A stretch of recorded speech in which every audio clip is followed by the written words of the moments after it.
ബിസ്മില്ലാഹിർ റഹ്മാനിർ റഹീം. وأقبل بعضهم على بعض يتساءلون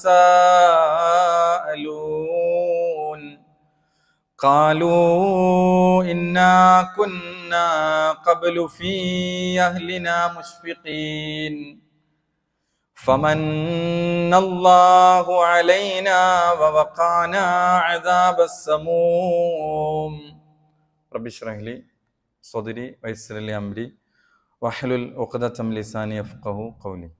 നാം ഏവരെയും സൃഷ്ടിക്കുകയും പരിപാലിക്കുകയും സദാസമയവും അതിസൂക്ഷ്മമായി നമ്മെ കാണുകയും അറിയുകയും കേൾക്കുകയും ചെയ്യുന്ന ഈ ലോകത്തിൻ്റെ സൃഷ്ടാവായ അല്ലാഹു സുബ്ഹാനഹു വ തആലയുടെ വിധിവിലക്കുകൾ, നിയമനിർദ്ദേശങ്ങൾ ജീവിതത്തിൻ്റെ എല്ലാ രംഗത്തും, പ്രത്യേകിച്ച് നമ്മുടെ സ്വകാര്യ ജീവിതങ്ങളിൽ കാത്തു സൂക്ഷിക്കണേ എന്ന് എന്നോടെന്ന പോലെ ഓരോരുത്തരെയും ആദ്യമായി ഓർമ്മപ്പെടുത്തുകയാണ്, വസിയത്ത് ചെയ്യുകയാണ്.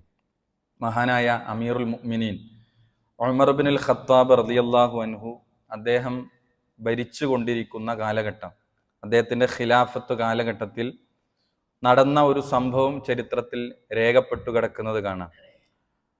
അദ്ദേഹം ഭരണാധികാരിയായി നിൽക്കുന്ന വേളയിലാണ് ഒരു അറാബിയായ മനുഷ്യൻ അദ്ദേഹത്തിൻ്റെ അടുക്കലേക്ക് വരുന്നത്. അറാബി മാത്രമല്ല, അദ്ദേഹത്തിൻ്റെ കുടുംബമുണ്ട്. ഗ്രാമീണനായ ഒരു വ്യക്തി കുടുംബസമേതം അദ്ദേഹത്തിൻ്റെ ഭാര്യയും മക്കളുമൊക്കെ ആയിട്ടാണ് ഉമർ റളിയല്ലാഹു അൻഹുവിൻ്റെ അടുക്കലേക്ക് വരുന്നത്. ജാ അറാബിയുൻ ഇലാ ഉമർ ഇബ്നുൽ ഖത്താബ് റളിയല്ലാഹു അൻഹു ഫഖാൽ.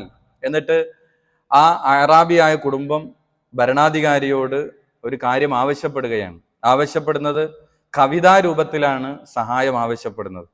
അവർ പറഞ്ഞത് ഇങ്ങനെയാണ്: യാ ഉമർ അൽ ഖൈരി ജുസീതൽ ജന്ന, സ്വർഗം പ്രതിഫലമായി നൽകപ്പെട്ട നന്മയുടെ ഉമറെ, ഉക്സൂബുനയ്യ ആത്തി വ ഉമ്മാഹുന്ന, എൻ്റെ ചെറിയ പെൺമക്കൾക്കും അവരുടെ ഉമ്മാക്കും, അതായത് അദ്ദേഹത്തിൻ്റെ ഭാര്യക്കും നിങ്ങൾ വസ്ത്രം നൽകണം. ഉഖ്സിമു ബില്ലാഹി ല തഫ്അലുന്ന, നിങ്ങൾ വല്ലാഹി നിങ്ങളത് ചെയ്യുമെന്നാണ് ഞാൻ പ്രതീക്ഷിക്കുന്നത്. കാലക്കെടുതിയിൽ അവർ വലിയ ദുരിതത്തിലാണ് എൻ്റെ കുടുംബം മുന്നോട്ട് പോകുന്നത്. അങ്ങനെ ഉമർ റളിയല്ലാഹു അൻഹുവിൻ്റെ മുമ്പിൽ അവരുടെ ആവശ്യങ്ങൾ വെക്കുകയാണ്, ഒരു കവിതയിലൂടെ തൻ്റെ ആവശ്യങ്ങൾ. കാരണം സ്വർഗം പ്രതിഫലമായി നൽകപ്പെട്ടത് എന്ന് പറഞ്ഞത് സ്വർഗം കൊണ്ട് സന്തോഷവാർത്ത അറിയിക്കപ്പെട്ട 10 പേരിൽ ഒരാളാണ് മഹാനായ ഉമർ ഇബ്നുൽ ഖത്താബ് റളിയല്ലാഹു അൻഹു. ഫഖാല ലഹു ഉമർ, ഇത് കേട്ടപ്പോൾ ഉമർ റളിയല്ലാഹു അൻഹു അവരോട് പറഞ്ഞു: ഫഇല്ലം അഫ്അൽ യകൂനു മാദാ, ഞാൻ നിങ്ങൾക്ക് ഈ കാര്യങ്ങൾ നിർവഹിച്ചു തരുന്നില്ലെങ്കിൽ എന്തു സംഭവിക്കും? അങ്ങനെയായിരുന്നു ആദ്യം ഉമർ റളിയല്ലാഹു അൻഹു പ്രതികരിച്ചത്. അപ്പോൾ ആ അറാബി പറഞ്ഞു: ഇദൻ അബാ ഹഫ്സിൻ ലാ അദ്ഹബന്ന, നിങ്ങൾ ഇത് ചെയ്തു തരുന്നില്ലെങ്കിൽ ലാദ്ഹബന്ന, ഞാനും എൻ്റെ കുടുംബവും ഞാൻ ഇവിടെ നിന്ന് പോകും, തിരിച്ചു പോകും, വേറൊന്നും സംഭവിക്കാനില്ല. ഉമർ റളിയല്ലാഹു അൻഹു വീണ്ടും ചോദിച്ചു: ഫൈദാ ദഹബ്ത യകൂനു മാദാ, നിങ്ങൾ എൻ്റെ മുമ്പിൽ നിന്ന് ഇവിടുന്ന് പോയാൽ എന്തു സംഭവിക്കാനാണ്? അങ്ങനെ അറാബിയായ മനുഷ്യൻ പോകുമ്പോൾ വീണ്ടും ഒരു കവിതാ രൂപത്തിൽ വീണ്ടും ആ അറാബി, ഗ്രാമീണനായ അറബി പാടുകയാണ്: തകൂനു അൻഹാലി തുസ്അലുന്ന യൗമ തകൂനു സിയാതു യംന വൽ വാഖിഫുൽ മസ്ഊലു ബൈനഹുന്ന ഇമ്മാ ഇലാ നാരി വ ഇമ്മാ ജന്ന. ഞാനും നിങ്ങളുമെല്ലാം സ്വർഗ നരകങ്ങളിലേക്ക് വേർതിരിക്കപ്പെടുന്ന ആ ഹിസാബിന്റെ നാളിൽ എൻ്റെ കുടുംബത്തിന്റെ വിഷയത്തിൽ നിങ്ങൾ ചോദ്യം ചെയ്യപ്പെടുക തന്നെ ചെയ്യും എന്ന ഹിസാബിനെയും സിറാത്തിനെയും സ്വർഗത്തെയും നരകത്തെയും എല്ലാം ഓർമ്മിപ്പിച്ച് നിങ്ങൾ ഇതിന്റെ പേരിൽ ചോദ്യം ചെയ്യപ്പെടുമെന്ന ഒരു കവിതയിലൂടെ അറാബി തിരിച്ചു പോകാൻ ഒരുങ്ങുകയാണ്. ഈ വാക്കുകൾ കേട്ട് ഈ സംഭവം റിപ്പോർട്ട് ചെയ്യുന്ന സഹാബികൾ പറയുന്നു: ഫബക്കാ ഉമർ, ഇത് കേട്ടപ്പോൾ ഉമർ റളിയല്ലാഹു അൻഹു നിയന്ത്രണം വിട്ട് കരഞ്ഞു. ഹത്താ ഇഖ്തല്ലത്ത് ലിഹിയത്തുഹു, അദ്ദേഹത്തിന്റെ താടി രോമങ്ങൾ നനയുമാറ് ഉമർ റളിയല്ലാഹു അൻഹു കരഞ്ഞു. സുമ്മ ഖാൽ, എന്നിട്ട് അദ്ദേഹം വിളിച്ചു: യാ ഗുലാം, അദ്ദേഹത്തെ പരിചാരകനെ വിളിച്ചു, ഒരു കുട്ടിയെ വിളിച്ചു. യാ ഗുലാം, മോനെ, അഅ്തിഹി ഖമീസി, എൻ്റെ ഈ വസ്ത്രം നീ അവർക്ക് കൊടുക്കുക. ഹാദാ ലിദാലിക്കൽ യൗം ലാ ലിശഇരിഹി, ഞാൻ ഈ വസ്ത്രം അല്ലാതെ മറ്റൊന്നും ഞാൻ ഉടമപ്പെടുത്തിയിട്ടില്ല. അമാ വല്ലാഹി മാ അംലിക്കു ഗൈറഹു, മറ്റൊന്നും ഞാൻ ഉടമപ്പെടുത്തിയിട്ടില്ല. അദ്ദേഹത്തിന്റെ കവിത കേട്ടല്ല ഞാൻ ഇത് കൊടുക്കുന്നത്, അദ്ദേഹം പറഞ്ഞ ആ യൗമുൽ ഹിസാബിനെ ഭയന്നുകൊണ്ടാണ് ഉമർ ഇത് കൊടുക്കുന്നത് എന്നാണ്. ഈ ഒരു സംഭവത്തിലൂടെ നമുക്ക് വലിയ പാഠങ്ങൾ എന്നത് പരലോകത്തെയും ഹിസാബിനെയും അതേപോലെ തന്നെ സ്വർഗത്തെയും നരകത്തെയും എല്ലാം ഓർമ്മിപ്പിച്ചപ്പോൾ അദ്ദേഹത്തിന്റെ കണ്ണുകൾ നിറഞ്ഞു, അദ്ദേഹം പൂർണ്ണമായും അതിൽ വഴിപ്പെട്ടു.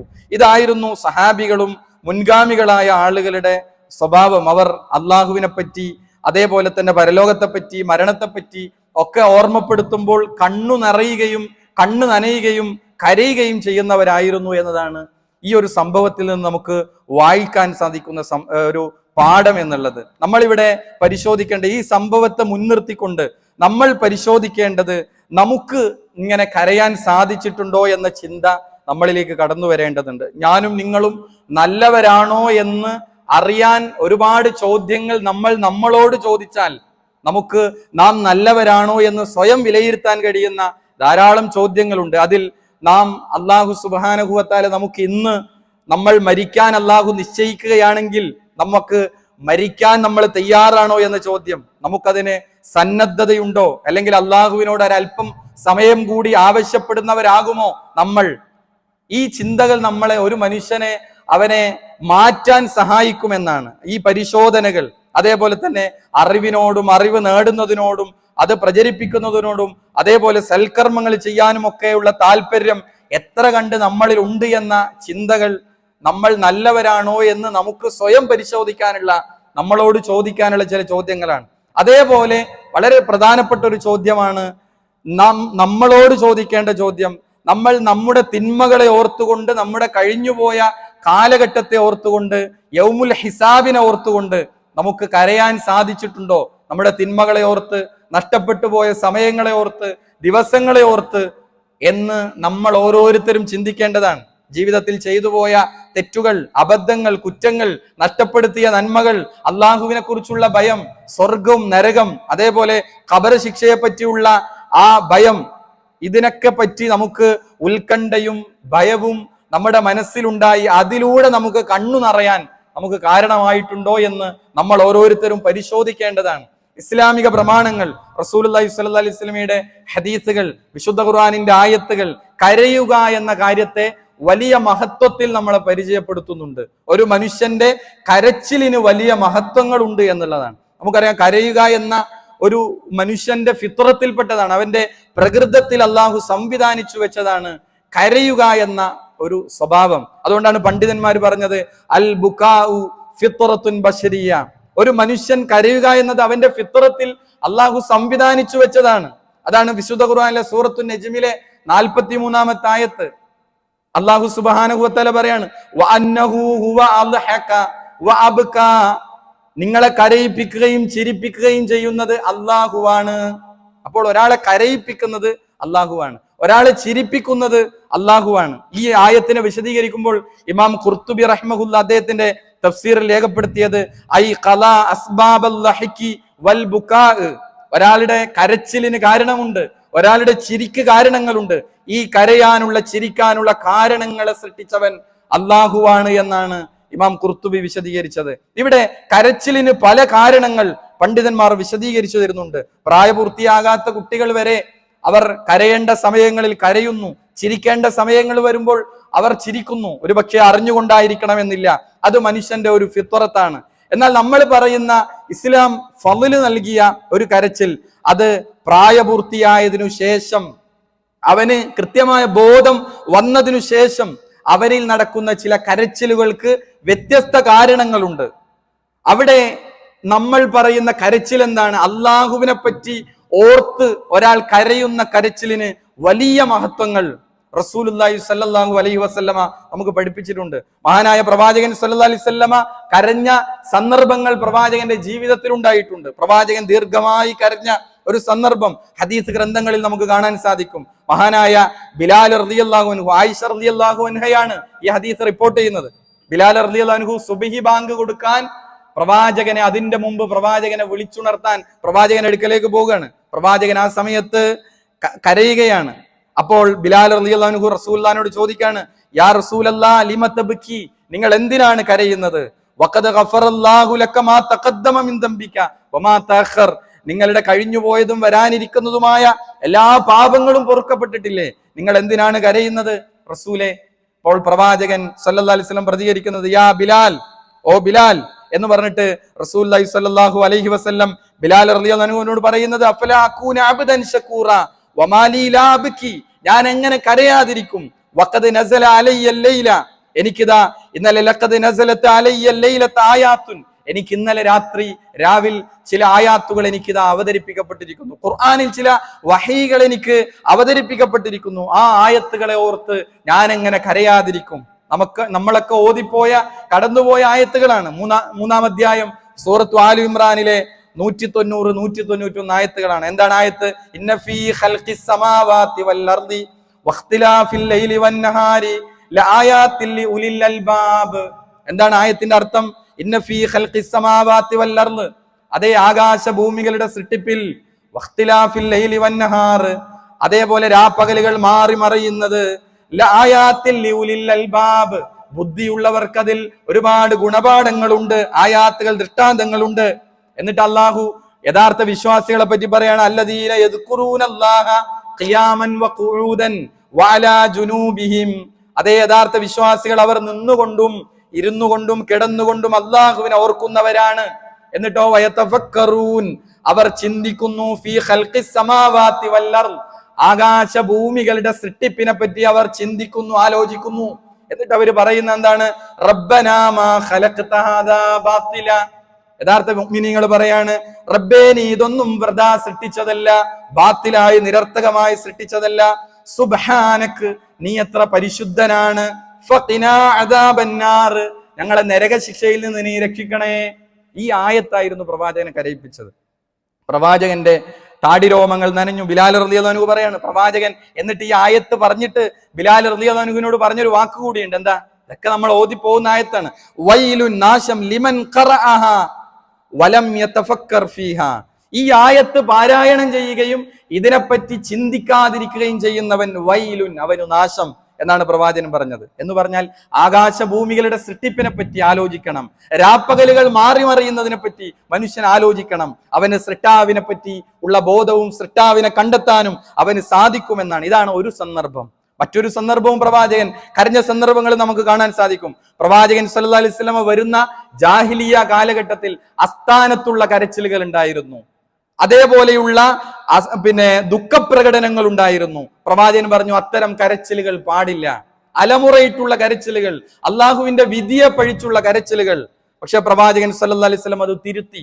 അതേ പ്രവാചകൻ തന്റെ ആൺകുട്ടികളുടെ മരണം, ഇബ്രാഹീമിന്റെ മരണം നമുക്ക് ഹദീസുകളിൽ കാണാം. റസൂലുള്ളാഹി സ്വല്ലല്ലാഹു അലൈഹി വസല്ലമ വീട്ടിൽ നിന്ന് ഇറങ്ങി ഒരു യാത്രക്ക് വേണ്ടി പുറപ്പെട്ടു കഴിഞ്ഞു. പ്രവാചകൻ കുറച്ച് മുന്നോട്ട് പോയി. പ്രവാചകൻ അപ്പോഴാണ് അറിയുന്നത് തന്റെ മകൻ ഇബ്രാഹീം അവിടെ രോഗം അധികമായിട്ടുണ്ട് എന്ന വിവരം പ്രവാചകൻ കിട്ടുന്നു. പ്രവാചകൻ യാത്ര നിർത്തി പ്രവാചകൻ തന്റെ വീട്ടിലേക്ക് മടങ്ങി. അങ്ങനെ പ്രവാചകൻ തന്റെ വീട്ടിന്റെ ഉള്ളിലേക്ക് കയറി പ്രവാചകന്റെ കയ്യിലേക്ക് സ്വന്തം മകൻ ഇബ്രാഹീമിനെ പ്രവാചകന്റെ കയ്യിലേക്ക് കൊടുക്കുകയാണ്. ആ പ്രവാചകൻ തന്റെ മകനെ കയ്യിലെടുത്തുകൊണ്ട് ആ ശ്വാസം കിട്ടാതെ തന്റെ കയ്യിൽ കിടന്ന് ആ പ്രിയപ്പെട്ട മകൻ ഇബ്രാഹീം മരിക്കാണ്. അപ്പോൾ സഹാബികൾ ആ കാഴ്ച കാണുന്നത് പ്രവാചകന്റെ കണ്ണിൽ നിന്ന് കണ്ണുനീർ ധാരധാരയായി ഒഴുകുകയാണ്. പ്രവാചകൻ കരയുന്നു. പ്രവാചകന്റെ കണ്ണുനീർ ധാരധാരയായി ഒഴുകുന്നു. സഹാബികൾക്കൊരു സംശയം, പ്രവാചകനല്ലേ ഞങ്ങളോട് കരയരുത് എന്ന് പറഞ്ഞത്? ആ പ്രവാചകൻ എന്തിനാണ് കരയുന്നത്? അങ്ങനെ റസൂലുള്ളാഹിനോട് അവർ ചോദിച്ചു, പ്രവാചകരെ നിങ്ങളല്ലേ ഞങ്ങളെ പഠിപ്പിച്ചത് കരയാൻ പാടില്ല എന്ന്? പ്രവാചകൻ അവരോട് പറഞ്ഞു, ഇന്നല്ലാഹ ലാ യുഅദ്ദിബു ബിദംഇൻ, കണ്ണുനീരു കാരണം ഒരാളെയും അല്ലാഹു ശിക്ഷിക്കുകയില്ല. ഞാൻ ഉദ്ദേശിച്ച കരച്ചിൽ ഈ കരച്ചിലല്ല. ഒരാളുടെ ദുഃഖഭാരം കൊണ്ട് ഒരാളുടെ കണ്ണു നിറയുകയും കരയുകയും ചെയ്യൽ സ്വാഭാവികമാണ്. പക്ഷേ കരച്ചിലിലെ ശിക്ഷയുടെ കാരണം എന്താണ്? വലാകിൻ യുഅദ്ദിബു ബിഹാദാ വഅശാറ ഇലാ ലിസാനി, ഈ നാവ് കൊണ്ട് പറയുന്ന ചില വാചകങ്ങളുണ്ട്. അതാണ് ഞാൻ പറഞ്ഞത്, ഖലാ ഖദറിനെ പഴിക്കുക. അതേപോലെ തന്നെ നിയന്ത്രണം വിട്ട് അത്തരം ചില സങ്കടങ്ങളിലും പ്രയാസങ്ങളിലും എന്ത് ചെയ്യുക?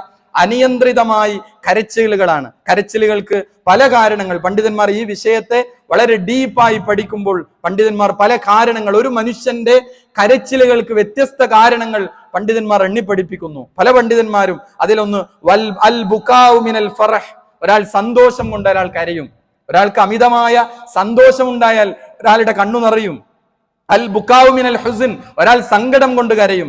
അൽ ബുകാഉ മിനൽ ഫസ്, ഒരാൾ പേടി കൊണ്ട് കരയും. അൽ ബുകാഉ മിനൽ വജ്അ, ഒരാൾ വേദന സഹിക്കാനാവാതെ കരയും. അതേപോലെ അബുകാഉ റഹ്മ വരിഖ, ഒരാളുടെ കാരുണ്യവും ഹൃദയലോലതയും കൊണ്ട് ഒരാൾ കരയും.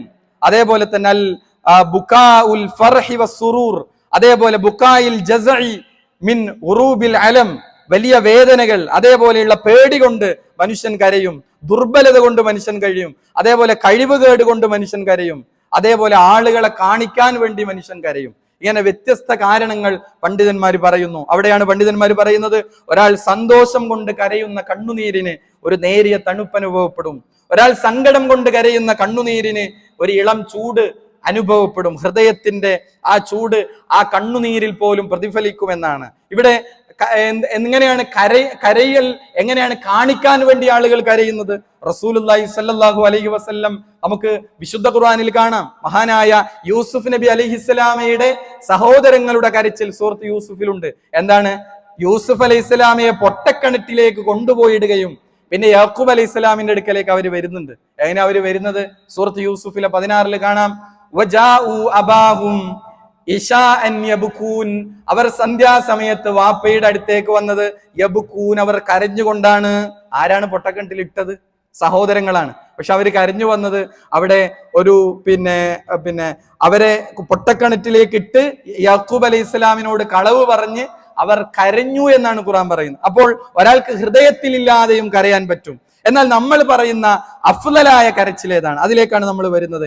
യഥാർത്ഥ കരച്ചിലേതാണ്? അള്ളാഹുവിന്റെ അടുക്കൽ ഫളിലുള്ള കരച്ചിലേതാണ്? ആ കരച്ചിലാണ് പണ്ഡിതന്മാർ നമ്മളെ പഠിപ്പിക്കുന്നത്. വൽ ബുകാഉ മിൻ ഖശിയത്തില്ലാ, അള്ളാഹുവിനെ പേടിച്ച് കരഞ്ഞ കണ്ണുകൾ, റഹ്മാനായ റബ്ബിനെ പേടിച്ച് കരഞ്ഞ കണ്ണുകൾ. ഖബറിലെ ഫിത്നയെ ഓർത്ത്, ഹിസാബിനെ ഓർത്ത്, അതേപോലെ സ്വർഗവും നരകവും ഓർത്ത് ഒരാൾ എന്റെ കാര്യം എന്താകും അള്ളാഹുവിനെ ഓർത്ത് ഒരാൾ തന്റെ കണ്ണിൽ നിന്ന് കണ്ണുനീർ വരുന്നുവെങ്കിൽ അതിന് വലിയ മഹത്വമുണ്ട് എന്നാണ് പണ്ഡിതന്മാർ നമുക്ക് പഠിപ്പിച്ചു തരുന്നത്. അതാണ് യഥാർത്ഥ അഫ്ളലായ കരച്ചിൽ. അഫ്ളലായ കരച്ചിൽ അല്ലാഹു സുബ്ഹാനഹു വ തആലയെ കുറിച്ച് ഭയപ്പെട്ട് കരഞ്ഞ യഥാർത്ഥ സത്യവിശ്വാസികൾ, അവർ നാളെ പരലോകത്ത് സ്വർഗത്തിൽ അവർ പറയുന്ന ചില വാക്കുകളുണ്ട്. അവർ സ്വർഗത്തിൽ ഇങ്ങനെ ചാരു കസേരകളിൽ ഇരുന്ന് അവർ പരസ്പരം നോക്കിക്കൊണ്ടിരിക്കുമ്പോൾ അവർ പറയുന്ന വാക്കാണ്. സൂറത്ത് തൂറിലെ 25 മുതലുള്ള ആയത്താണ്. എന്താണ് വിശുദ്ധ ഖുർആൻ പറയുന്നത്? വഅഖബല ബഅദുഹും അലാ ബഅദിൻ യതസാഅലൂൻ, അവർ സ്വർഗത്തിൽ അവരിങ്ങനെ കസേരകളിൽ ഇരുന്ന്, ചാരു കസേരകളിൽ ഇരുന്ന് അവർ പരസ്പരം ഇങ്ങനെ നോക്കിക്കൊണ്ട് അവർ കാര്യങ്ങൾ സംസാരിക്കും. ആരാണ് സംസാരിക്കുന്നത്? മുഅ്മിനീങ്ങളാണ് സംസാരിക്കുന്നത്. എന്നിട്ട് അവർ പറയും, ഖാലു ഇന്നാ കുന്നാ ഖബ്ലു ഫീ അഹ്ലിനാ മുഷ്ഫിഖീൻ, ഞങ്ങൾ ഞങ്ങളുടെ കുടുംബത്തിലും ദുനിയാവിലും ആയിരുന്നപ്പോൾ ഞങ്ങൾ അള്ളാഹുവിന്റെ ശിക്ഷയെ ഓർത്ത്, പരലോകത്തെ ഓർത്ത് ധാരാളം കരഞ്ഞവരായിരുന്നു. എന്നിട്ട് അവര് പറയാണ്, ഫമന്നല്ലാഹു അലൈനാ വവഖാനാ അദാബസ് സമൂം, എന്നാൽ രോമകൂപങ്ങളിൽ തുളച്ചു കയറുന്ന സമൂം എന്ന ശിക്ഷയിൽ നിന്ന് ഞങ്ങളെ രക്ഷപ്പെടുത്തി അള്ളാഹു ഇതാ ഞങ്ങളെ സ്വർഗം നൽകി അനുഗ്രഹിച്ചിരിക്കുന്നു. അപ്പൊ അവിടെയും അവർ പോയിന്റ് ആയിട്ട് എടുത്തു പറഞ്ഞ എന്താണ്? ഞങ്ങൾ ദുനിയാവിൽ കരഞ്ഞവരായിരുന്നു. എന്തിന്റെ പേരിലാണ്? അള്ളാഹുവിനെ ഓർത്ത്, പരലോകത്തെ ഓർത്തൊക്കെ കരഞ്ഞ ആളുകളാണ്. അതുകൊണ്ടാണ് സഹാബികളുടെ ജീവിതത്തിലേക്ക് നമ്മൾ പോകുമ്പോൾ അവരുടെ കരച്ചിലുകൾ നമുക്ക് കാണാം. മഹാനായ ഉസ്മാൻ ബിൻ അഫ്ഫാൻ റളിയല്ലാഹു അൻഹു, അദ്ദേഹം ഏറെ പ്രസിദ്ധനാണ് കരച്ചിലിന്റെ കാര്യത്തിൽ. അദ്ദേഹം ഖബർ കാണുമ്പോൾ കരയുമായിരുന്നു എന്നാണ് സഹാബികൾ പറയാണ്. കാന ഉസ്മാൻ ബിൻ അഫ്ഫാൻ റളിയല്ലാഹു അൻഹു ഇദാ വഖഫ അലാ ഖബറിൻ ബകാ യബ്കി ഹത്താ യബുല്ല ലിഹിയതഹു, അദ്ദേഹം ഖബറിന്റെ അടുത്ത് പോയി നിന്നാൽ അദ്ദേഹത്തിന്റെ താടി രോമങ്ങൾ നരയുമാറ് മഹാനായ ഉസ്മാൻ ബിൻ അഫ്ഫാൻ കരയുമായിരുന്നു. ആളുകൾ ചോദിച്ചു, എന്താണ് ഉസ്മാൻ നിങ്ങൾ ഇത്രയധികം കരയാൻ കാരണം? സ്വർഗ നരകങ്ങളെ പറ്റി റസൂലുള്ളാഹിന്റെ സദസ്സിൽ നിന്ന് പറയുമ്പോൾ ഇത്രമേൽ കരയുന്നത് ഞങ്ങൾ കണ്ടിട്ടില്ല. എന്താണ് കരച്ചിലിന്റെ കാരണം? മഹാനായ ഉസ്മാൻ ബിൻ അഫ്ഫാൻ പറഞ്ഞെന്താണ്? റസൂലുള്ളാഹി സ്വല്ലല്ലാഹി അലൈഹി വസല്ലം പറയുന്നത് ഞാൻ കേട്ടിട്ടുണ്ട്. എന്താ? ഇന്നൽ ഖബറ അവ്വലു മനാസിലിൽ ആഖിറ, പരലോകത്തേക്കുള്ള ബർസഖിലേക്കുള്ള വീടുകളിൽ ഒന്നാമത്തെ ഭവനമാണ് ഖബർ എന്ന് പ്രവാചകൻ പറയുന്നത് ഞാൻ കേട്ടിട്ടുണ്ട്. മാത്രമല്ല ഫൈൻ നജാ മിൻഹു, അവിടെ ആരെങ്കിലും ആ ഖബറിൽ ബർസഖിൽ രക്ഷപ്പെട്ടാൽ ഫമാ ബഅദഹു ഐസറു മിൻഹു, അവന് ബാക്കിയുള്ളത് ശേഷമുള്ളത് എളുപ്പമാണ്. വഇല്ലം യൻജു മിൻഹു, അവിടെ ആര് രക്ഷപ്പെട്ടില്ലയോ ഫമാ ബഅദഹു അശദ്ദു മിൻഹു, അവന് ശേഷമുള്ളത് അതികഠിനമായിരിക്കും. ഇത് പ്രവാചകൻ പറഞ്ഞു. മാത്രമല്ല പ്രവാചകന്റെ വ്യത്യസ്ത ഹദീസുകളിൽ ഖബറുമായി ബന്ധപ്പെട്ട വ്യത്യസ്ത ഹദീസുകൾ, ഇസ്രാ മിറാജിന്റെ രാത്രിയിൽ പ്രവാചകൻ അവിടെ ഖബറുമായി ബന്ധപ്പെട്ട കാര്യങ്ങൾ കണ്ടു. റസൂല പറഞ്ഞ എന്താണ്? മാ റഅയ്തു മൻദറൻ ഖത്തു ഇല്ലാ വൽ ഖബറു അഫ്ളഉ മിൻഹു, ഖബറിനേക്കാൾ ഖബറിലെ ശിക്ഷയോളം ഭയാനകരമായ ഒരു ശിക്ഷയും ഞാൻ കണ്ടിട്ടില്ല. അത്ര ഭയാനകരമാണ് ഖബറിലെ ശിക്ഷ എന്നാണ്. ആ ഖബറിൽ ഒരു മനുഷ്യൻ ശിക്ഷിക്കപ്പെടുന്നതാണ്. വലിയ പാപത്തിന്റെ പേരിൽ, ചെറിയ കാര്യത്തിന്റെ പേരിൽ പോലും റസൂലുള്ള ഒരു ഖബറിന്റെ അടുത്തുകൂടെ, 2 ഖബറിന്റെ അടുത്തുകൂടി നടന്നുപോയ സംഭവം ഹദീസ് ഗ്രന്ഥങ്ങളിൽ കാണാം. സഹാബികൾ കൂടെ ഉണ്ടായിരുന്നു. അവരും ആ ശബ്ദം കേട്ടു ആ ഖബറിൽ നിന്ന്. സഹാബികളിൽ ചിലരും ആ ശബ്ദം കേൾക്കാൻ അവർക്ക് പ്രത്യേകമായി അള്ളാഹു തൗഫീഖ് നൽകി. പ്രവാചകൻ സല്ലല്ലാഹു അലൈഹി വസല്ലമ വഹീന്റെ അടിസ്ഥാനത്തിൽ പറഞ്ഞു, ഇന്നഹുമാ യുഅദ്ദിബാൻ വമാ യുഅദ്ദിബാനി ഫീ കബീരിൻ. ഈ രണ്ട് ഖബറുകളിലുള്ളവർ ശിക്ഷിക്കപ്പെടുകയാണ്. വമാ യുഅദ്ദിബാനി ഫീ കബീർ, വലിയ പാപത്തിന്റെ പേരിലല്ല അവർ സൃഷ്ടിക്കപ്പെടുന്നത്. എന്നാൽ നമ്മൾ നിസ്സാരമായി കാണുന്ന, എന്നാൽ ഗൗരവത്തോടെ പ്രവാചകൻ പഠിപ്പിച്ചു. എന്താണ്? റസൂലുള്ളാഹി സ്വല്ലല്ലാഹു അലൈഹി വസല്ലമ അവർ ശിക്ഷിക്കപ്പെടുന്നതിന്റെ കാരണം പറഞ്ഞു. എന്താ? കാന അഹദുഹുമാ ലാ യസ്തുറു മിനൽ ബൗൽ, അയാൾ മലമൂത്ര വിസർജനം നടത്തുമ്പോൾ മറ സ്വീകരിക്കുമായിരുന്നില്ല. വൽ ആഖറു യംശി ബിൻ നമീമ, രണ്ടാമത്തെ ആൾ നമീമത്തുമായി നടക്കുമായിരുന്നു. അതുകൊണ്ട് തന്നെ ഖബറിലെ ശിക്ഷയുമായി ബന്ധപ്പെട്ട ഹദീസുകളിൽ ആളുകൾ കൂടുതലും സ്വഹിയായ ഹദീസുകളിൽ കാണാം, അക്സറു അദാബിൽ ഖബരി മിനൽ ബൗൽ, മലമൂത്ര വിസർജന മര്യാദകൾ ലംഘിക്കുന്നതിന്റെ പേരിലാണ് ഖബറിൽ കൂടുതൽ ശിക്ഷകൾ മനുഷ്യൻ അനുഭവിക്കുന്നത്. അവിടെ മലമൂത്ര വിസർജനം കൃത്യമായി ശുദ്ധീകരിക്കാത്തത്, ഔറത്ത് വെളിവാകൽ, ഇത്തരം ഒരുപാട് കാര്യങ്ങൾ അതുമായി ബന്ധപ്പെട്ട് ശ്രദ്ധിക്കാനുണ്ട്. ഇതിലെ വീഴ്ചകൾ കാരണത്താൽ ഒരാൾ ഖബറിൽ ശിക്ഷിക്കപ്പെടും. രണ്ടാമത്തത് നമീമത്താണ്. അപ്പുറവും ഇപ്പുറവും ആളുകൾക്കിടയിൽ അവിടെ പ്രശ്നങ്ങളും പ്രയാസങ്ങളും ഉണ്ടാക്കുന്ന ആളുകൾ, തെറ്റിക്കാൻ വേണ്ടി അവിടെയും ഇവിടെയും പോയി സംസാരിക്കുന്ന ആളുകൾ, ഇവർ ഇലാ യൗമിൽ ഖിയാമ, ഖിയാമത്തു നാൾ വരെ ശിക്ഷിക്കപ്പെടും എന്നുള്ളതാണ്. അതുകൊണ്ട് തന്നെ ഇതൊക്കെ ഓർത്തുകൊണ്ടാണ് മഹാനായ ഉസ്മാൻ ബിൻ അഫ്ഫാൻ അദ്ദേഹം കരയാനുണ്ടായ കാരണം. അതുകൊണ്ട് തന്നെ നമുക്ക് ആ രൂപത്തിൽ അള്ളാഹുവിനെ ഓർത്ത്, ആ ഖബറിനെ ഓർത്ത് നമുക്ക് നമ്മുടെ കണ്ണിൽ നിന്ന് കണ്ണുനീർ ഉറ്റി വീണിട്ടുണ്ടോ എന്നതാണ് നമ്മൾ ഓരോരുത്തരും പരിശോധിക്കേണ്ടത്. അള്ളാഹു സുബ്ഹാനഹു വ തആല നമുക്ക് തൗഫീഖ് നൽകി അനുഗ്രഹിക്കുമാറാകട്ടെ.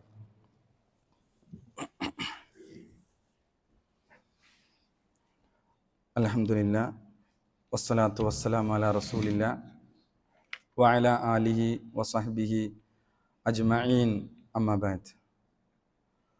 അല്ലാഹു സുബ്ഹാനഹു വ തആലയുടെ വിധിവിലക്കുകൾ, നിയമനിർദ്ദേശങ്ങൾ ജീവിതത്തിൻ്റെ എല്ലാ രംഗത്തും പാലിച്ച് പകർത്തിക്കൊണ്ട് ജീവിക്കണേ എന്ന് ഒരിക്കൽ കൂടി ഓർമ്മപ്പെടുത്തുകയാണ്, ഉപദേശിക്കുകയാണ്. മഹാനായ ജഅഫർ ബിൻ അബീ ത്വാലിബും സംഘവും നജ്ജാശി രാജാവിൻ്റെ അടുക്കൽ നിൽക്കുന്ന ഒരു സന്ദർഭം ഹദീസുകളിൽ നമുക്ക് കാണാൻ സാധിക്കും. നജ്ജാശി രാജാവ് പ്രവാചകനുമായി ബന്ധപ്പെട്ടും ധാരാളം കാര്യങ്ങൾ അവരോട് ചോദിക്കുന്നുണ്ട്. അതിൽ മറിയം ബീവി റളിയല്ലാഹു അൻഹയെ പറ്റി നജ്ജാശി രാജാവ് ചോദിക്കുന്നുണ്ട്. പല കാര്യങ്ങളും ചോദിച്ച കൂട്ടത്തിലാണ് മറിയം ബീവിയെ പറ്റി ചോദിക്കുന്നത്. അവിടെ ജഅഫർ ബിൻ അബീ ത്വാലിബ് വിശുദ്ധ ഖുർആനിലെ സൂറത്തു മറിയം അത് മനോഹരമായി ജഅഫർ ബിൻ നജ്ജാശി രാജാവിൻ്റെ അടുക്കൽ ഓതി കൊടുക്കുകയാണ്. ആ ചരിത്രത്തിൽ നമുക്ക് കാണാം, ആ ആയത്തുകൾ, വചനങ്ങൾ കേൾക്കുമ്പോൾ, കാരണം ആരായിരുന്നു വിശുദ്ധ മറിയം? ക്രൈസ്തവർ വെച്ചു പുലർത്തുന്ന ചില അബദ്ധ വിശ്വാസങ്ങളും അബദ്ധ ധാരണകളും ഉണ്ടായിരുന്നു. പക്ഷെ അതെല്ലാം ഖുർആൻ തിരുത്തി. യഥാർത്ഥത്തിൽ മറിയം വിശുദ്ധയാണെന്നും ഈസാ അലൈഹി സ്വലാമിയുടെ ജനനം എങ്ങനെയെന്നും കൃത്യമായി സൂറത്തു മറിയമിലൂടെ വിശദീകരിക്കുന്നുണ്ട്. ഒരു അധ്യായത്തിനു തന്നെ പേര് നൽകപ്പെട്ടത് മറിയം എന്നാണ്. അത് മനോഹരമായി ജഅഫർ ബിൻ അബീ ത്വാലിബ് ഓതിക്കൊടുക്കുകയാണ്. മറ്റൊന്നും വിവരണങ്ങളൊന്നും ഇല്ലാതെ ഖുർആനിന്റെ ആയത്തുകൾ ഓതിക്കൊടുക്കുകയാണ്. ഈ ആയത്തുകൾ കേൾക്കുമ്പോൾ കൂടെ ഉണ്ടായിരുന്ന സഹാബികൾ പറയാണ്, ജഅഫർ ബിൻ നജ്ജാശി രാജാവിന്റെ കണ്ണുകൾ നിറഞ്ഞൊഴുകി എന്നാണ്. കൂടെ ഉണ്ടായിരുന്ന പുരോഹിതന്മാരുടെ ഏടുകൾ നനയുമാറ് നിറഞ്ഞൊഴുകി. വിശുദ്ധ ഖുർആനിലെ ഒരായത്ത് ആ കാര്യത്തിന്റെ കൂടെ, കാരണം മറിയം ബീവിയെ പറ്റി പറയുന്ന ആയത്തുകൾ, അതിന്റെ കൂടെ വിശുദ്ധ ഖുർആൻ പറഞ്ഞതുപോലെ സൂറത്തു മാഇദയിലെ 83 വൈദാ സമിഉ മാ ഉൻസില ഇലർ റസൂൽ, അള്ളാഹുവിന്റെ റസൂലിനെ അവതരിപ്പിക്കപ്പെട്ടത് അവർ കേൾക്കുന്നതായാൽ, തറാ അയുനുഹും തഫീദു മിനദ്ദം, അവരുടെ കണ്ണുകൾ നിറയുന്നത് നിനക്ക് കാണാം, കണ്ണുകളിൽ നിന്ന് കണ്ണുനീർ ഒഴുകുന്നതായി നിനക്ക് കാണാം. എന്തുകൊണ്ടാണ്? മിമ്മാ അറഫു മിനൽ ഹഖ്, അവർക്ക് സത്യം ഗ്രഹിക്കുന്നു എന്ന കാരണത്താൽ. യഖൂലൂന റബ്ബനാ ആമന്നാ ഫക്തുബ്നാ മഅശാഹിദീൻ, ഞങ്ങളുടെ റബ്ബേ ഞങ്ങൾ വിശ്വസിക്കുന്നു, അതിനാൽ സത്യസാക്ഷികളോടൊപ്പം ഞങ്ങൾ ഇനി രേഖപ്പെടുത്തേണമേ എന്നാണ്. അപ്പോൾ വിശുദ്ധ ഖുർആനിന്റെ ആയത്തുകൾ ഒരു മനുഷ്യനെ കണ്ണു നിറയാൻ, കരയിപ്പിക്കാൻ, അതിനെ അത്രയും വലിയ ഡീപ്പായ ആഴമേറിയ ആശയതലങ്ങളും അതേപോലെ തന്നെയുള്ള കാര്യങ്ങളും വിശുദ്ധ ഖുർആൻ ഉണ്ട് എന്നുള്ളതാണ്. നമുക്ക് അള്ളാഹുവിന്റെ മാർഗത്തിൽ കരയുന്നതിലൂടെ ഒരു മനുഷ്യന് ലഭിക്കുന്ന ഗുണങ്ങൾ എന്താണ്? റസൂലുള്ളാഹി സ്വല്ലല്ലാഹു അലൈഹി വസല്ലമ നമുക്ക് പറഞ്ഞു തന്നു. ഒരു മനുഷ്യൻ അല്ലാഹു സുബ്ഹാനഹു വ തആലയെ ഓർത്തു കരഞ്ഞാൽ നമുക്ക് അർശിന്റെ തണൽ ലഭിക്കുന്ന 7 വിഭാഗത്തെ ഒരു ഹദീസിൽ റസൂലുള്ളാഹി സ്വല്ലല്ലാഹു അലൈഹി വസല്ലം എണ്ണി പറഞ്ഞു, അള്ളാഹുവിന്റെ അർശിന്റെ തണലല്ലാതെ മറ്റൊരു തണലും ലഭിക്കാത്ത ഖിയാമത്ത് നാളിൽ അവിടെ സബഅത്തുൻ യുളില്ലുഹുമുല്ലാഹു തആല യൗമ ലാ ദില്ല ഇല്ലാ ദില്ലു, അള്ളാന്റെ അർശിന്റെ തണലല്ലാതെ മറ്റൊരു തണലുമില്ല. ഒരു ഉയരത്തിലാണ് സൂര്യൻ കത്തിജ്വലിച്ച് നിൽക്കുന്നത്. ആ സമയത്ത് 7 വിഭാഗത്തെ പ്രത്യേകമായി മാറ്റി നിർത്തപ്പെടും. അതിൽ ഒരു വിഭാഗം ഏതാണ്? റജുലുൻ, റസൂൽ പറയാണ്, ദക്കറല്ലാഹു ഖാലിയൻ ഫഫാലത ഐനാഹു, അള്ളാഹുവിനെ കുറിച്ച് ഓർത്ത് ഒറ്റക്കിരുന്ന് തന്റെ കണ്ണുകൾ നിറയുന്ന ഒരു മനുഷ്യൻ, അവന് അള്ളാഹു സുബ്ഹാനഹു വ തആല അർശിന്റെ തണലിട്ട് കൊടുക്കും എന്ന് പ്രത്യേകമായി റസൂലുള്ളാഹി സ്വല്ലല്ലാഹു അലൈഹി വസല്ലമ നമ്മളെ പഠിപ്പിക്കുകയാണ്. മാത്രമല്ല പ്രവാചകൻ സ്വല്ലല്ലാഹു അലൈഹി വസല്ലം പറഞ്ഞു, അള്ളാഹുവിനെ ഓർത്ത് കരയുന്ന കണ്ണുകൾ അതൊരിക്കലും എന്ത് ചെയ്യൂല, അത് നരകം സ്പർശിക്കുകയില്ല എന്ന് റസൂലുള്ളാഹി സ്വല്ലല്ലാഹു അലൈഹി വസല്ലമ നമ്മളെ പഠിപ്പിച്ചു തരികയാണ്. ലാ യലിജുന്നാർ, റസൂലുള്ളാഹി സ്വല്ലല്ലാഹു അലൈഹി വസല്ലം പറയാണ്, ലാ യലിജുന്നാർ, നരകം സ്പർശിക്കുകയേയില്ല, നരകം സ്പർശിക്കുകയേയില്ല. ആരെയാണ്? ബകാമിൻ ഖശിയത്തില്ല, അള്ളാഹുവിനെ ഓർത്ത് കരഞ്ഞ കണ്ണുകൾ ഒരിക്കലും നരകം സ്പർശിക്കുകയില്ല. ഏതുപോലെ ഹത്താ യഊദുൽ ലബനു ഫിൽ ദറ, ഒരു കറന്നെടുത്ത ഒട്ടകത്തിന്റെ കറന്നെടുത്ത പാല് അത് അകിടിലേക്ക് തിരിച്ചു മടങ്ങൽ എത്ര അസംഭവ്യമാണ്. അതുപോലെ അസംഭവ്യമാണ് ഒരാൾ അള്ളാഹുവിനെ ഓർത്തു കരഞ്ഞ കണ്ണുകൾ എന്ന് പറഞ്ഞാൽ ആ വ്യക്തികൾ നരകത്തിലേക്ക് പ്രവേശിക്കുകയില്ല, നരകം അവരെ സ്പർശിക്കുകയില്ല എന്നാണ്. 2 കണ്ണുകളാണ് പറഞ്ഞത്. അല്ലെങ്കിൽ രണ്ടാമത്തത് അള്ളാഹുവിന്റെ ദീനിനു വേണ്ടി ഉറക്കമൊഴിച്ച കണ്ണുകളാണ്. ഈ കരച്ചിലുകളുടെ മഹത്വമാണ് ഇതിലൂടെയൊക്കെ റസൂലുള്ളാഹി സ്വല്ലല്ലാഹു അലൈഹി വസല്ലമ നമ്മളെ പഠിപ്പിച്ചു തരുന്നത്. അതുകൊണ്ട് തന്നെ വിശ്വാസികളുടെ ഒരു ക്വാളിറ്റിയാണെന്ത്? അള്ളാഹുവിനെ കുറിച്ച് പറയപ്പെടുമ്പോൾ, വിശുദ്ധ ഖുർആനിന്റെ വചനങ്ങൾ ഓതിക്കേൾപ്പിക്കപ്പെടുമ്പോൾ അവരുടെ ഹൃദയങ്ങൾ ഒരു ബേജാറുണ്ടാകും, അവരുടെ കണ്ണു നിറയും. അതൊരു തൗഫീഖാണ്. വിശുദ്ധ ഖുർആൻ വളരെ കൃത്യമായി നമുക്ക് പറഞ്ഞു, മുഅ്മിനീങ്ങളുടെ ഒരു സ്വഭാവമാണ്. ഇന്നമൽ മുഅ്മിനൂനല്ലദീന ഇദാ ദുകിറല്ലാഹു വജിലത് ഖുലൂബുഹും, തീർച്ചയായും മുഅ്മിനീങ്ങൾ അവരാരാണ്? അല്ലദീന ഇദാ ദുകിറല്ലാ, അല്ലാഹുവിനെ കുറിച്ച് സ്മരിക്കപ്പെട്ടാൽ, ഓർക്കപ്പെട്ടാൽ, വജിലത് ഖുലൂബുഹും, അവരുടെ ഹൃദയങ്ങൾ പേടിച്ച് വിറകൊള്ളും, ബേജാറാകും. വൈദാ തുലിയത് അലൈഹിം ആയാതുഹു, അല്ലാഹുവിന്റെ ആയാത്തുകൾ ഓതിക്കേൾപ്പിക്കപ്പെട്ടാൽ, സാദതുഹും ഈമാനാ, അവരുടെ ഈമാൻ വർദ്ധിക്കും. വഅലാ റബ്ബിഹിം യതവക്കലൂൻ, അവർ തങ്ങളുടെ റബ്ബിൽ ഭരമേൽപ്പിക്കുന്നവരുമാണ്. മുഅ്മിനീങ്ങളുടെ പ്രത്യേകതയാണ്, വിശ്വാസികളുടെ പ്രത്യേകതയാണ്. അവർ നരകത്തെപ്പറ്റി, ഹിസാബിനെ പറ്റി, മീസാനിനെ പറ്റി, അങ്ങനെ ഏതു കാര്യം അവർ കേൾക്കുകയാണെങ്കിൽ അവരുടെ ഹൃദയങ്ങൾ ബേജാറാകും, അവർ അതിലേക്ക് കൂടുതൽ വഴിപ്പെടും. അത് ഹൃദയ നൈർമല്യതയുള്ള ആളുകൾക്ക് കിട്ടുന്നതാണ്. അതാണ് വിശുദ്ധ ഖുർആൻ പറഞ്ഞത്, ഇന്നല്ലദീനഹും മിൻ ഖശിയത്തി റബ്ബിഹിം മുശ്ഫിഖൂൻ, യഥാർത്ഥത്തിൽ അവരുടെ റബ്ബിനെ ഭയപ്പെട്ട് ജീവിക്കുന്നവരാണ് മുഅ്മിനീങ്ങൾ, പ്രവാചകന്മാർ എന്ന് വിശുദ്ധ ഖുർആൻ നമുക്ക് പരിചയപ്പെടുത്തി തരികയാണ്. അതുകൊണ്ട് തന്നെ ആ ഒരു ക്വാളിറ്റി നമ്മളിൽ ഉണ്ടാകണമെന്നാണ് ഓർമ്മപ്പെടുത്താനുള്ളത്. പലതിന്റെ പേരിലും നമ്മൾ കരഞ്ഞിട്ടുണ്ട്, പലരുടെയും മരണത്തിന്റെ പേരിൽ, പല നഷ്ടങ്ങളെ ഓർത്ത്, അതല്ലെങ്കിൽ ഏതെങ്കിലും നടിമാരും നടന്മാരും അവരുടെ അഭിനയങ്ങളിൽ അഭിനയിച്ചു കാണിച്ചതിന്റെ പേരിൽ കരഞ്ഞ ധാരാളം ആളുകളുണ്ട്. എന്നാൽ ഈ കരച്ചിൽ റഹ്മാനായ റബ്ബിന്റെ ആ റബ്ബിനെ ഓർത്ത്, ബർസഖിനെ ഓർത്ത്, പരലോകത്തെ ഓർത്ത് കരഞ്ഞ കണ്ണുകളാണ്. മരണത്തെ ഓർത്ത് ഒക്കെ കരയുന്ന ആ കരച്ചിലിന് ഇസ്ലാമിൽ വലിയ മഹത്വങ്ങളുണ്ട്. അതുകൊണ്ട് തന്നെ ആ രൂപത്തിൽ നമുക്ക് കരയാൻ സാധിക്കണം. അതെപ്പോൾ നമുക്ക് സാധിക്കും?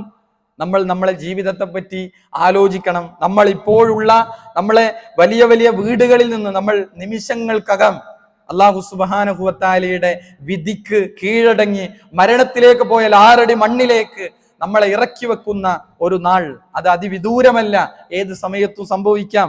അതിനെപ്പറ്റി ആലോചിക്കുമ്പോൾ, ഖബറിന്റെ അടുത്ത് പോകുമ്പോൾ, ജനാസയുമായി ബന്ധപ്പെട്ട് അനുഗമിക്കുമ്പോൾ, നമ്മളെപ്പറ്റി നമ്മൾ ആലോചിക്കുമ്പോൾ ഒക്കെ നമ്മുടെ ഹൃദയം കൂടുതൽ ദീനിലേക്ക് വഴിപ്പെടാനും കൂടുതൽ നന്മകളിലേക്ക് മുന്നേറാനും നമുക്ക് സാധിക്കുമെന്നുള്ളതാണ്. അതുകൊണ്ട് തന്നെ ഈ തൗഫീഖ് ഒക്കെ നമുക്ക് ലഭിക്കണമെങ്കിൽ ഏറ്റവും സുപ്രധാനമായ കാര്യം, നമ്മൾ അല്ലാഹു സുബ്ഹാനഹു വ തആലയിലുള്ള വിശ്വാസത്തിൽ ഒരു തരി ശിർക്ക് നമ്മുടെ ജീവിതത്തിലേക്ക് കടന്നു വരാൻ പാടില്ല എന്നുള്ളതാണ്. നമുക്കറിയാം, നമ്മുടെ ഈമാൻ കാര്യങ്ങളിൽ ഒന്നാമത്തത് അല്ലാഹുവിലുള്ള വിശ്വാസമാണ്. അല്ലാഹുവിലുള്ള വിശ്വാസത്തിൽ അല്ലാഹുവിന് മാത്രം അവകാശപ്പെട്ടത്, അല്ലാഹു അല്ലാത്ത മറ്റൊരാളിലേക്കും അത് വഴിമാറിപ്പോകാൻ പാടില്ല. ദുആകൾ അല്ലാഹുവിന് മാത്രം അവകാശപ്പെട്ടതാണ്, ആരാധനകൾ അല്ലാഹുവിന് മാത്രം അവകാശപ്പെട്ടതാണ്. നമ്മുടെ പേടി, അതേപോലെ തന്നെ നമ്മുടെ ആഗ്രഹം അതേപോലെയുള്ള പ്രതീക്ഷ എല്ലാം അള്ളാഹുവുമായി ബന്ധപ്പെട്ടു നിൽക്കുന്നതാണ്. അള്ളാഹുവിനെ പോലെ വലം യകുല്ലഹു കുഫുവൻ അഹദ്, അവനെ പോലെ ഒരാളുമില്ല. അതുകൊണ്ട് തന്നെ എല്ലാം അള്ളാഹുവിൽ സമർപ്പിച്ച്, സങ്കടങ്ങൾ അള്ളാഹുവിൽ സമർപ്പിച്ച്, നമ്മുടെ ആഗ്രഹ സഫലീകരണങ്ങളെല്ലാം ബോധിപ്പിക്കേണ്ടത് അള്ളാഹുവിന്റെ അടുക്കലേക്കാണ്. പക്ഷെ അള്ളാഹുവിന് അവകാശപ്പെട്ടത് പടപ്പുകളിലേക്ക്, മഹാന്മാരിലേക്ക്, അതേപോലെ ശേഖന്മാരിലേക്ക്, തങ്ങന്മാരിലേക്ക്, പ്രവാചകന്മാരിലേക്ക്, ആരിലേക്ക് തിരിഞ്ഞാലും അത് വഴിമാറിപ്പോയാലും അതിനെ ഷിർക്കുൽ അക്ബർ എന്നാണ് പറയാ. വലിയ ഷിർക്കാണ്, വലിയ ഷിർക്കാണ്. അത് ഒരിക്കലും നമ്മുടെ ജീവിതത്തിൽ ഉണ്ടാകാൻ പാടില്ല. അത് ഉണ്ടായാൽ നമുക്ക് ഈ തൗഫീഖും എല്ലാ തൗഫീഖും നമ്മളിൽ നിന്ന് നഷ്ടപ്പെട്ടു പോകുമെന്ന് മനസ്സിലാക്കി അള്ളാഹുവിൽ അചഞ്ചലമായി വിശ്വസിക്കാൻ നമുക്ക് സാധിക്കേണ്ടതുണ്ട്. അള്ളാഹു സുബ്ഹാനഹു വ തആല അള്ളാഹുവിനെ ഓർത്ത്, അള്ളാഹുവിന്റെ വിധിവിലക്കുകളെ ഓർത്ത്, മരണത്തെയും ഖബറിനെയും പരലോകത്തെയും ഒക്കെ ഓർത്ത് ജീവിച്ച് ജീവിതം വിമലീകരിക്കുന്ന യഥാർത്ഥ മുഅ്മിനീങ്ങളിൽ, മുത്തഖീങ്ങളിൽ അള്ളാഹു നാം ഏവരെയും ഉൾപ്പെടുത്തി അനുഗ്രഹിക്കുമാറാകട്ടെ. പ്രാർത്ഥിക്കാൻ വേണ്ടി വസിയത്ത് ചെയ്ത പല സഹോദരങ്ങളുമുണ്ട്. നമ്മുടെ പല സഹോദരങ്ങളും അവരുടെ ഉമ്മയുടെ സർജറി കഴിഞ്ഞു നിൽക്കുന്നവർ, അതേപോലെ നമ്മുടെ സ്ഥാപനത്തിൽ പഠിക്കുന്ന കുട്ടികളുമായി ബന്ധപ്പെട്ട് നിൽക്കുന്നവർ, നമ്മുടെ ഖുത്തുബകൾക്ക് വരുന്ന പലരുടെയും ബന്ധപ്പെട്ട സഹോദരിമാർ, ഇവർക്കൊക്കെ ദുആ ചെയ്യാൻ വേണ്ടി പലരും, ഒരുപാട് ആളുകൾ ആവശ്യപ്പെട്ടിട്ടുണ്ട്. അല്ലാഹു ഇവരുടെയൊക്കെ രോഗം പൂർണ്ണമായി ശിഫയാക്കി പൂർണ്ണ ആഫിയത്തോടെ തിരിച്ചു വരാനുള്ള തൗഫീഖ് നൽകി അനുഗ്രഹിക്കുമാറാകട്ടെ. അതേപോലെ നമ്മുടെ 40 വാരികയുടെ ഒരു പ്രചാരണ മാസമാണ് ഈ നവംബർ ഡിസംബർ കാലയളവ് എന്നുള്ളത്. നമുക്ക് ഈ സമയത്ത് 550 രൂപ കൊടുത്താൽ നമുക്ക് ഒരു വർഷത്തേക്ക് നേർപഥത്തിന് വരി ചേരാൻ കഴിയും. സമകാലിക വിഷയങ്ങളിൽ നമുക്ക് ഇസ്ലാമിന്റെ കൃത്യമായ കാഴ്ചപ്പാടുകൾ വിവരിച്ചു തരുന്ന വളരെ കൃത്യമായ രചനകളുള്ള, എഴുത്തുകളുള്ള ഒരു വാരികയാണ് നേർപ്പദം വാരിക എന്നുള്ളത്. നേരിന്റെ വരമൊഴി എന്ന രൂപത്തിൽ നേർപ്പദം വാരികയെ നമ്മൾ അത് വരിചേരണമെന്ന് പ്രത്യേകമായി ആവശ്യപ്പെടുകയാണ്. രണ്ടാമത്തെ കാര്യം, നമ്മുടെ ജാമിയത്തുൽ ഹിന്ദ്, നമുക്കറിയാം നമ്മുടെ ധാരാളം പണ്ഡിതന്മാർ, കുട്ടികൾ പഠിച്ചുകൊണ്ടിരിക്കുന്ന, പുറത്തിറങ്ങിക്കൊണ്ടിരിക്കുന്ന ജാമിയത്തുൽ ഹിന്ദ്, അതിൻ്റെ കലണ്ടർ ഇവിടെ ലഭ്യമാണ്. 30 രൂപയാണ് ആ കലണ്ടറിന്റെ വില. എന്നാൽ നമുക്ക് അധികവും സ്വതക്കയായി നമുക്ക് നൽകാൻ പറ്റുമെങ്കിൽ ആ സ്ഥാപനത്തിലേക്കാണ് നമ്മളുടെ, അതിന് അധികം എത്ര നമ്മൾ കൊടുത്താലും അത് സ്ഥാപനത്തിലേക്കാണ് ആ ക്യാഷ് പോവുക. അതുകൊണ്ട് തന്നെ ആ വിഷയത്തിലും നമ്മുടെ ജാമിയയുടെ ഒരു പബ്ലിസിറ്റി കൂടിയാണ്. ആളുകളുടെ എല്ലാവരുടെയും വീടുകളിലേക്ക് ജാമിയയുടെ കലണ്ടറുകൾ എത്തുമ്പോൾ ജാമിയയെ കൂടുതൽ ആളുകൾ അറിയാനും സാധിക്കും. അതുകൊണ്ട് തന്നെ എല്ലാവരും ആ കലണ്ടർ കൈപ്പറ്റണം എന്ന് കൂടി അറിയിക്കുകയാണ്. അള്ളാഹു സുബ്ഹാനഹു വ തആല നമ്മിൽ നിന്ന് വന്നുപോയ ചെറുതും വലുതുമായ എല്ലാ തെറ്റുകുറ്റങ്ങളും നമ്മിൽ നിന്ന് വിട്ടുപുറത്ത് മാപ്പാക്കി തരുമാറാകട്ടെ. നമ്മിൽ നിന്ന് മരണപ്പെട്ടു പോയ മുഅ്മിനീങ്ങൾ അള്ളാഹു ഇനി അവർക്ക് മഗ്ഫിറത്തും മർഹമത്തും നൽകി അനുഗ്രഹിക്കണമേ. ലോകത്തിന്റെ വ്യത്യസ്ത ഭാഗങ്ങളിൽ പ്രയാസങ്ങളും പീഡനങ്ങളും അനുഭവിക്കുന്ന മുസ്ലിം ഉമ്മത്ത് അള്ളാഹു ഇനി അവർക്ക് നിർഭയത്വവും സമാധാനവും വിജയവും നൽകി അനുഗ്രഹിക്കണമേ. അല്ലാഹുമ്മ ഗ്ഫിർ ലിൽ മുഅ്മിനീന വൽ മുഅ്മിനാത്ത് വൽ മുസ്ലിമീന വൽ മുസ്ലിമാത്ത്. അല്ലാഹുമ്മ ഇന്നാ നസ്അലുകൽ ജന്ന. അല്ലാഹുമ്മ അജിർനാ മിനൻ നാർ. റബ്ബനാ തഖബ്ബൽ മിന്നാ ഇന്നക അൻതസ് സമീഉൽ അലീം. അല്ലാഹുമ്മ അഇസ്സൽ ഇസ്ലാമ വൽ മുസ്ലിമീൻ വഅദ്ദിൽ അശ്ശിർക വൽ മുശ്രിക്കീൻ. اللهم إنا نسألك الجنة. اللهم أجرنا من النار. ربنا آتنا في الدنيا حسنة وفي الآخرة حسنة وقنا عذاب النار. آمين آمين برحمتك يا أرحم الراحمين.